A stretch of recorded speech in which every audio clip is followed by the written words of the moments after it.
what I would love you to do is just chop those onion. So Cornish people do have quite bad onion breath, I will say that, because we do like our raw onion in our pasty. Nice.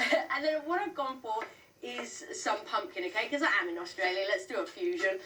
Usually this would either be Swede or it would be white potato, and they are quite strict when it comes to all the pasty rules. So what I've done is just mandolin this, got this nice and thin because it's going to cook within the pasty.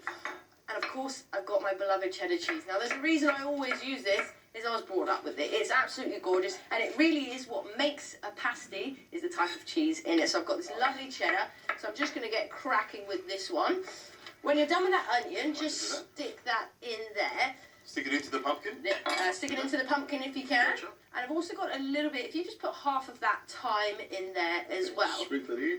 So I've got my lovely sharp cheddar there. Nice. Put that over there. We do that for you. Let's get that mixed in there. So I just need 1 egg in here just to bind everything a little.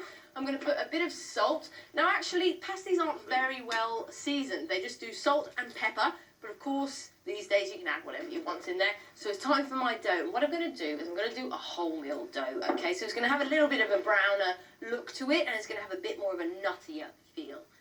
Every grandmother and grandfather in Cornwall has just rolled over in their grave using wholemeal flour. Sometimes wholemeal is used there. So what I've got is some butter, okay? Now you might be like, Rosie, what are you doing? Butter is okay in moderation, and sometimes I do use it. Butter is okay. I'm using butter. You know, if you're going to use it, just use the really good stuff. So if you stick that one in there, I'll let you do the honours. I've got a little bit of baking powder here as well. I'm going to add a little bit of pinch of salt. And actually what I would love you to do is just put a tiny little bit of that thyme in there as well. I just want to infuse it a little bit. We've got 1 egg to bind it all together. Nice. Gorgeous. Yes, please. On goes the lid. All we need to do is mix that one. Of course you can mix it with your hands, but it's quite easy when we've got the Magimix.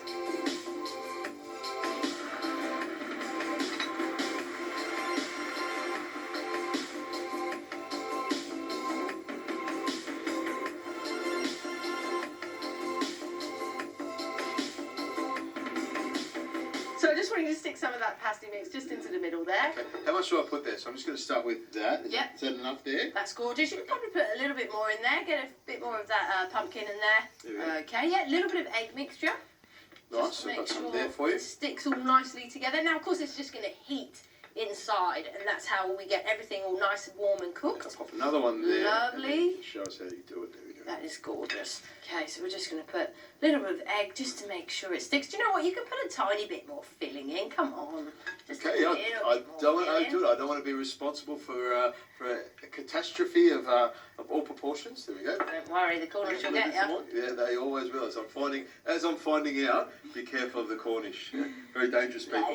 Very dangerous people. And we just fold that over? So, yeah, you spread it into the middle. Fold that one over. Now, of course, crimping is its whole thing in itself. I am an amateur crimper. We're not born with those skills, actually, apparently in there. But what I am going to do is just grab it, twist it on 2 separate sides, try and do something a little bit pretty. But, of course, you can study this on YouTube if you need to as well. We don't need to. I think that's a great lot of crimping. So, a little bit of extra egg just on the top there. We're going to have it sitting up like that, or sitting on You the can side? have it sitting up, that's not a problem, yeah. There we go. Just like that. Going to put the big letter A on the side there, so we know that that's mine. Oh, no. Nice, and I like the puff. I like the wholemeal pastry. It looks really, really good. So we're going to pop this onto the tray here like this. That's it. Grab that one there. Perfect. And then into the oven. Into the oven, 180, 30-40 minutes. That'll be perfect.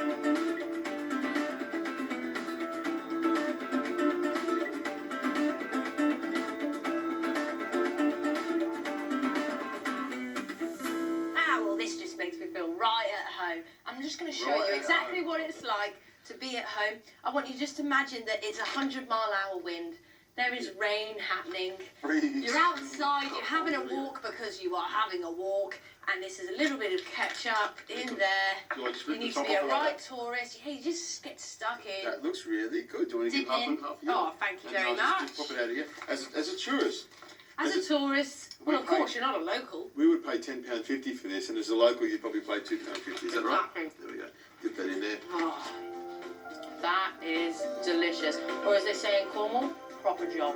I'd have to agree with you. It's nice. But I see what you mean about the vegetables in the middle being raw when they go in. They've got a little bit of crunch to them still. They're really nice. I love the cheese in there.